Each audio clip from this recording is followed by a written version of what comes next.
বাংলাদেশে আসবোই, আমাকে নেওয়ার চেষ্টা করতে হবে না। আর যদি সাহস থেকে পাঠান, প্লেন পাঠান, আমি চলে যাব, দেখি কার কারে কতটা মাথা আছে, কার ফাঁসির দড়ি কত শক্ত, কার বুলেট কত তীব্র বেগে যেতে পারে, আমি সেটা দেখে নেব।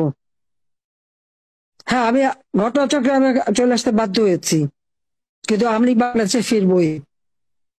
এই বাংলাদেশে যারা প্রকৃত অপরাধী তারা সাজা পাবে, দেশের মানুষের ভাগ্য নিয়ে যারা ছিনিমিনি খেলছে তাদের শাস্তি দেব, এবং বাংলাদেশকে আবার আমরা উন্নত সমৃদ্ধ সোনার বাংলাদেশ হিসেবে তুলে বাংলাদেশের স্বাধীনতাকে আমরা সমুন্নত রাখবো। আমরা বিজয় জাতি, আর 2 দিন পরেই তো আমাদের বিজয় মাস। কাজে এই বিজয় মাসেই সকলে ঐক্যবদ্ধ হতে হবে।